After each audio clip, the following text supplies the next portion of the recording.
What's going on? How y'all doing out there? What's happening? We're gonna be about old Stephen A. Smith, and there was a video that surfaced that he was hating on independent sports commentators and cats that talk on these YouTube streets about it. Now I'm with Dreamsbro, uh, Too Raw for Sports, various. I mainly watch the brothers. I'm not gonna lie. There's one white cat that gets into politic issues about sports with the glasses. He real cool. I can't think of him right now, but I give him a shot. I'm supportive. I'm gonna tell you why. I support all the ones that are real ones out here that talk about sports because they talk about more than just slurping LeBron James like it's 7-Eleven. They tired of Shannon Sharp's step and fetch. They definitely tired of Stephen A. Smith shucking and grinning for the massa and ESPN Plantation and Miley the Token broke J-Lo sitting there moderating and Nick Right, Nick Wrong slurping LeBron talking crazy. Chris Broussard talking all like they just happy hands on the plantation to what the massa gives them the same 4 or 5 stories. And Rob Parker who be flip-flopping. And a lot of them. There are no real journalists in the sports networks. You know, no more. No more. You know, if you heard me tell you about back in the day, Stuart Scott, guys like that. And you had cats who really were speaking about sports, not these hired hands or just basically heads on sticks who basically are TMZing it and trying to appeal.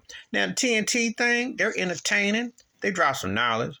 You know, they are entertaining for what they do. Shaq, Charles, Ernie, and Kenny, even though I nearly was done with them after the whole Kyrie Irving thing because they were out of line, out of pocket. And they misread that. Kyrie Irving never said anything racial. He put a link up.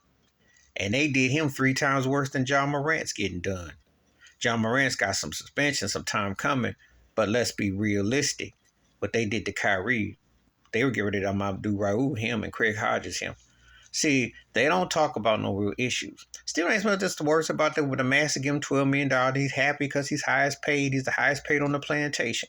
And if that works for you and helps you sleep through the night, more power to you. But what happened to the days of the Ralph Wileys of the world, John Sanders, people that could speak on sports, could actually talk on it, not sit there and boast and brag about how much they're getting and who they and celeb knobbing and rolling up. The real concrete, because people want to hear stories about the underappreciated. They want to hear about guys.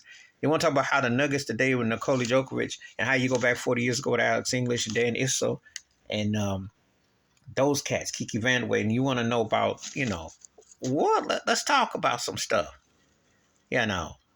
So we need to stick to the intrigue of the sport, racial dynamics. Why are there not black owners in all the sports? Why are there not more black folks in hockey?